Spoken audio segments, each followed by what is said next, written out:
What is evidence-based management, and why should we use it?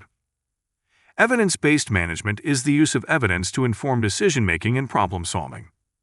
Great managers don't rely solely on their intuition or personal experience to make decisions.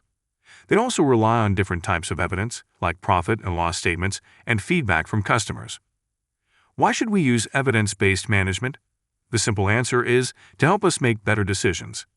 We are limited in the amount of information we can process, and sometimes we don't have all the information we need, or we have the wrong information altogether.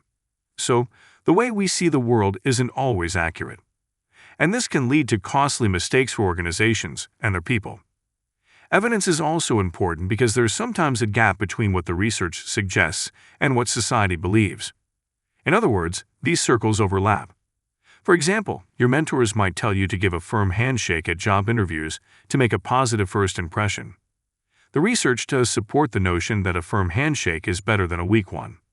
In other situations, though, these circles don't overlap.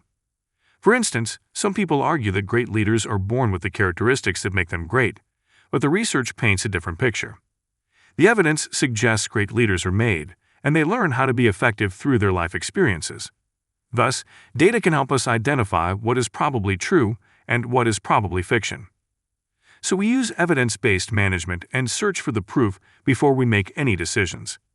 To get started, identify a specific challenge you face and make a prediction about why it exists and what can be done about it. For instance, the employees in my department are late because there are no consequences for being late. The next step is collecting and evaluating evidence from multiple sources. Following our example, we could review our employer's policies, gather attendance data, talk with punctual and tardy employees, and read about best practices in the literature, among other things.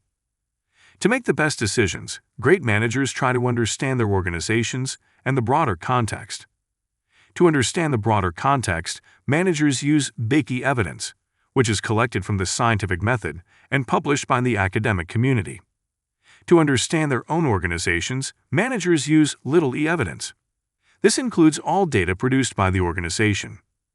Once you have the evidence, it's time to evaluate it. Big E evidence is beneficial because it relies on the scientific method and usually comes from multiple organizations. This type of evidence often has more weight. Little e evidence, however, is also useful because it provides a current snapshot of your company's performance.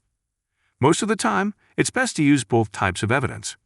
Then, you'll want to find a framework or a model to guide your thinking about the decision or problem.